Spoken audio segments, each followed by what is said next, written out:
Like, what exactly do managers do all day? The traditional classical functions of management always sound so incredibly sterile. They talk about planning and controlling, as if a manager is just sitting alone in a quiet room, slowly moving chess pieces around a board.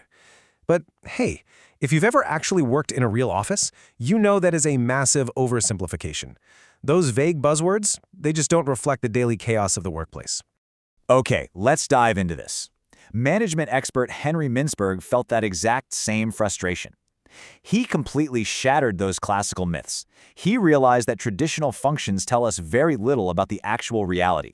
At best, they just indicate some vague objectives. So, Mintzberg went out and actually observed managers at work. He watched what they did hour by hour, and instead of finding textbook planning, he identified 10 distinct, organized sets of behaviors that managers literally rely on just to survive the day. To make sense of all these behaviors, Mintzberg basically grouped them into 3 core areas. 1. Interpersonal roles, which are the foundation. 2. Informational roles, the bloodline. 3. Decisional roles, the action. And finally, 4. The complete managerial picture. So, let's kick things off with Section 1, interpersonal roles, which act as the absolute foundation of management. The very first of these interpersonal roles is the figurehead. Think of this as the symbolic face of the unit. Because of their formal position, the manager represents legal and social authority. Now, this might seem kind of purely ceremonial at first glance, but it is absolutely vital for team morale and external relations.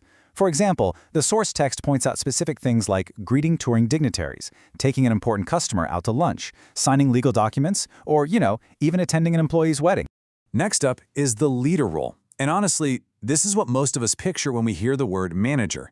This role is all about the direct management of the team, hiring, training, motivating, and encouraging your personnel. So the absolutely crucial point here is that as a leader, the manager has to figure out how to reconcile the individual needs and ambitions of their employees with the big picture overarching goals of the organization. It's a real balancing act. The third and final interpersonal role is the liaison. This one is entirely about networking. A manager in the liaison role is cultivating contacts completely outside their vertical chain of command. So they aren't just talking to their direct subordinates, and they aren't just talking to their superiors. They're actively interacting with external peers, suppliers, and industry contacts to collect highly useful information for the organization. And that seamless flow of intelligence brings us right into Section 2, informational roles, the bloodline. And this brilliantly illustrates 2 really vivid metaphors from the source material about the manager's core positioning. First, information is the true lifeblood of the organization. And second, the manager acts as the central nerve center of their unit. Literally everything flows to them and everything flows out from them. To actually function effectively as that nerve center, the manager first has to play the role of the monitor. In this mode, they're perpetually scanning the business environment. They are constantly interrogating those liaison contacts we just talked about, as well as their own subordinates, just trying to soak up vital updates. They are receiving a massive amount of unsolicited information through meetings, casual hallway conversations, and official documentation. But, just soaking up all that data doesn't really help anyone. And that leads us to the disseminator role. This is where the manager takes all that privileged, high-level information they've been monitoring and distributes it directly down to their subordinates. This is a daily, ongoing task, and it's absolutely critical to understand that without the manager actively passing this data down every single day, the team on the ground would completely lack access to the vital context they need to actually do their jobs. The final informational role looks outward. As the spokesman, the manager transmits information to individuals completely outside of their specific unit. The source text gives us some highly specific examples of this in action. A manager might advise shareholders on financial performance, they might assure consumer groups that the company is actually fulfilling its social responsibilities, or they might be satisfying government agencies regarding strict legal compliance.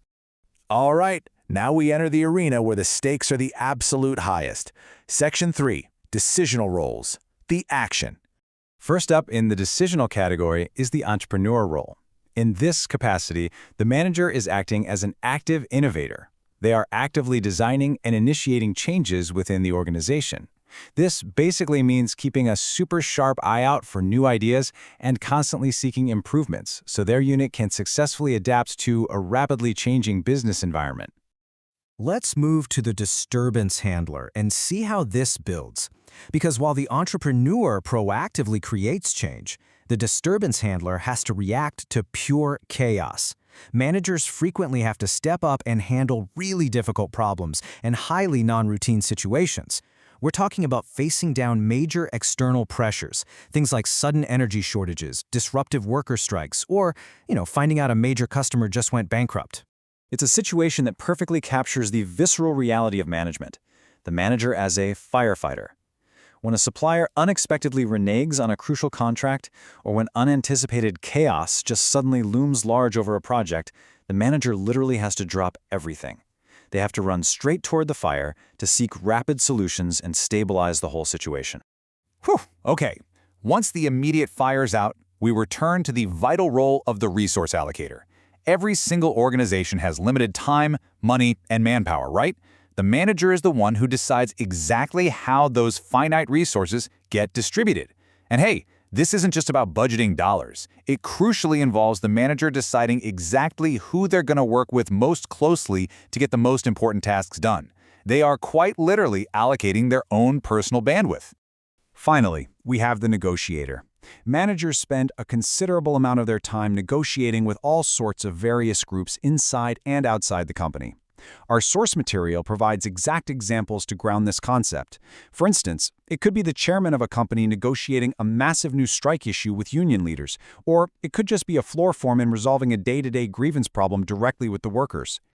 All right, let's step back, take a breath, and look at Section 4, the complete managerial picture. Let's see how all these puzzle pieces fit together. Remember at the very beginning of this explainer when we talked about those traditional management functions? Planning, organizing, directing, and controlling?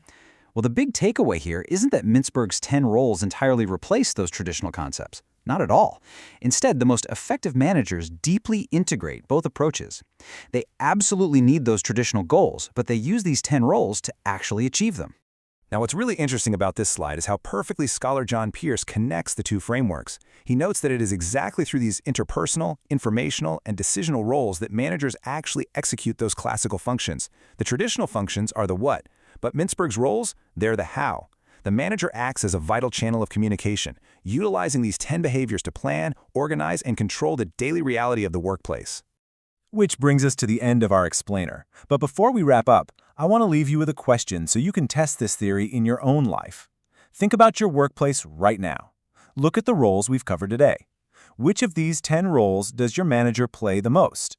Are they an amazing liaison but a terrible disseminator? Are they constantly playing firefighter but completely neglecting the entrepreneur role? I highly challenge you to apply Mintzberg's framework to your own team leaders this week. You might just see their daily chaos in a completely new, structured light. Thanks so much for learning with us today.